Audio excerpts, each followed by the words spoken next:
Are you okay?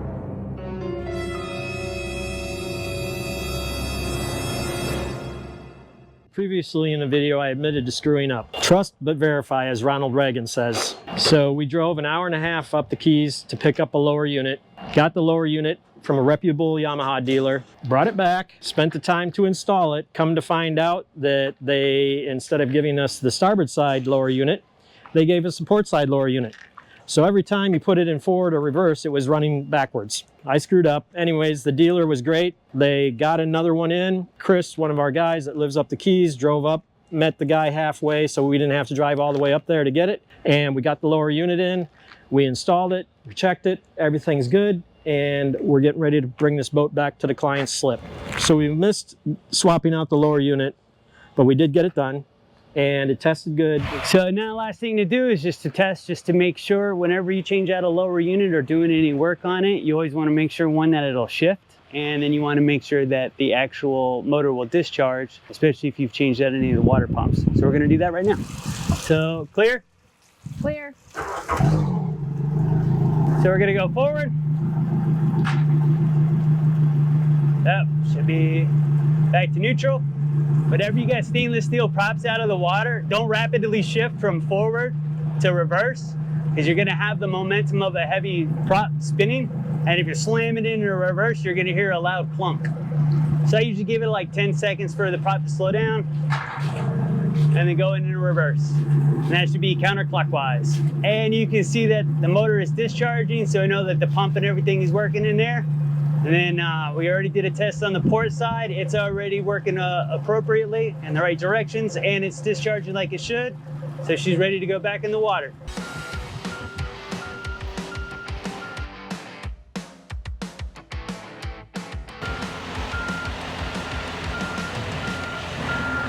Compound works pretty good. Machine on. Perfected. Yep.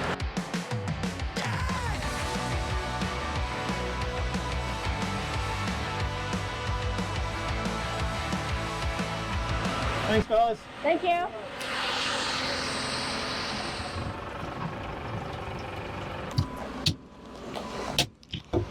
Probably don't want tunes, right? No. No tunes.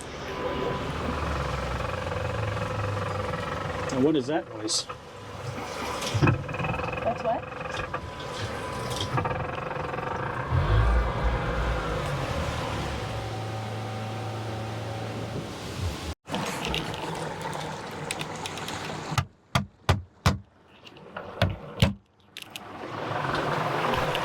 I don't know. But we're getting close to the mangroves. So now we got problems with the port lower unit. Can you haul me back out? All right, I'll start heading that way right now. Thanks, bye. So I took the boat out. We did a test run, and I don't know what's going on with the port lower unit now, but it makes that noise. This is the starboard side. Sounds good, right? That's the port side. Starboard doesn't make any noise.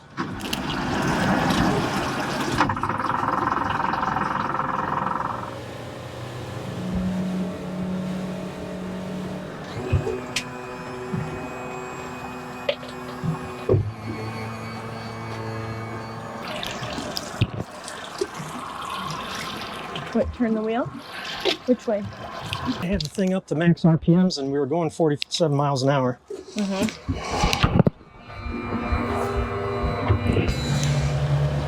We're going. I don't know. Running great. Had engines up to 5,500 RPMs. Speed was at 46, 47 miles an hour. No issues. Steering works great. Everything seems fine. So I don't know if you guys will notice or not, but you can see there's the airport right there. There's a plane taking off. So we are currently out front. So this is the Atlantic side of the Key West. And the reason we're going this route is because we're having king tides right now, so the tides are super high. And even at low tide, it would be really tight to get under Cow Key Bridge. So we'll just go out around the front and bring it back in the backside.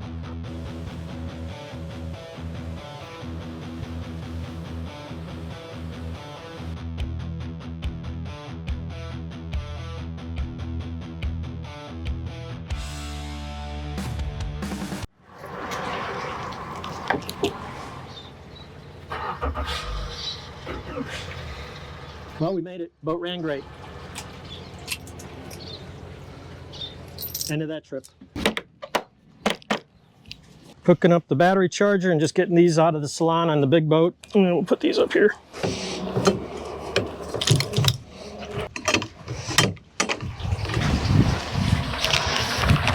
Say that you're going to be hooking up power so that you could deep drop on this little boat? Yes, we have the parts. We just have to do it. Now that it's back in the slip, we'll get it done.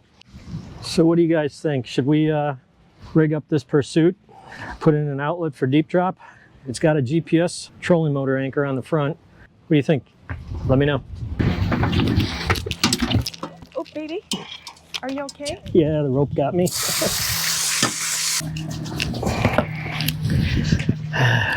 Stupid rope. All right, so we'll let that dry out for a second. I need to find the flush thing.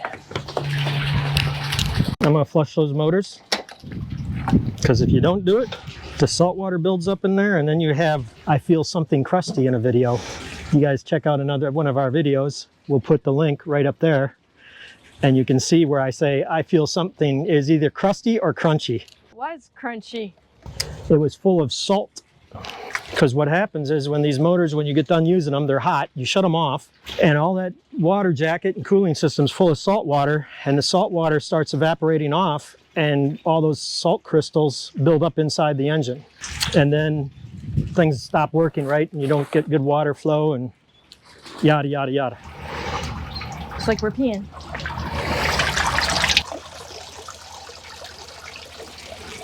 Now for the second side. Yep.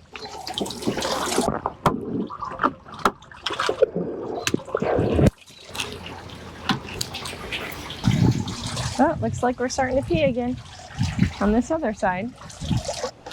I'm pretty excited. I'm going down to a boat. The reason I'm excited is because it's a brand new 55 Viking, and I don't know if you can see my stuff. We have some refrigeration, air conditioning problems that we're going to go troubleshoot. Actually, not refrigeration, just air conditioning. The salon air conditioning is not cooling, and I suspect a leak and or just didn't get serviced up from the factory. But like I said, this thing just got picked up, today's Thursday. Got picked up on Monday from the factory, was brought down here to Key West. Let's go see what we can find out. Yeah, this thing's a beautiful boat. Yeah, so this is a 55 Viking Express. This is probably, if my wife and I bought a boat, would be what we would buy. We've been on the board before, and we really like the layout of these. Just two people, you could totally make this work. So it appears that the unit is not cooling, so we're going to go down in the engine room, put some gauges on it.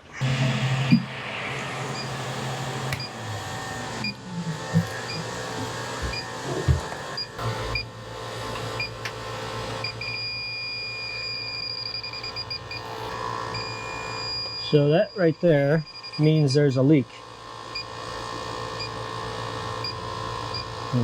Maybe. Yep, there we go.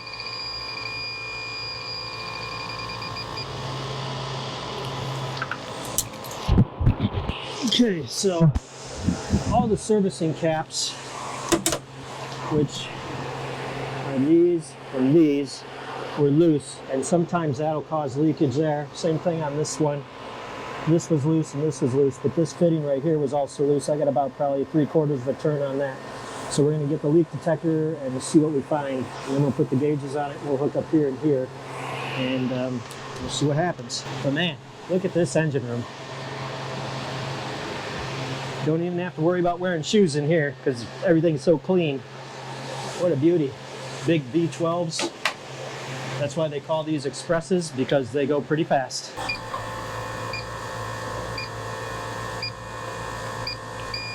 Uh-oh.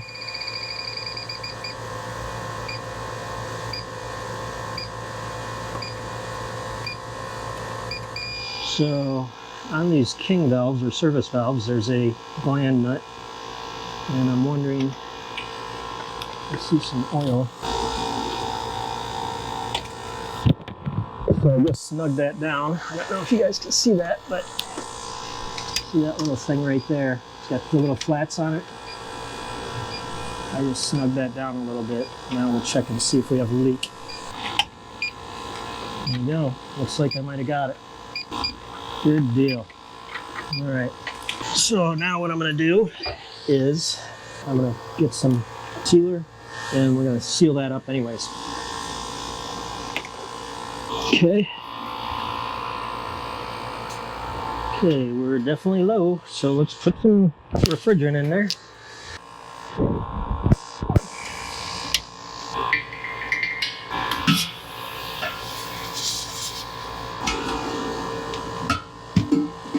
Okay, let's bleed the air out of there. There we go.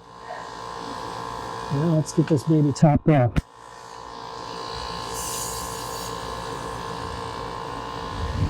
So I'm happy to report that on that beautiful little Viking 55, that brand new one that I was working on just a minute ago, the air conditioning is blowing ice cubes. So, not really, but feels like it. So that turned out well. They should be good to go.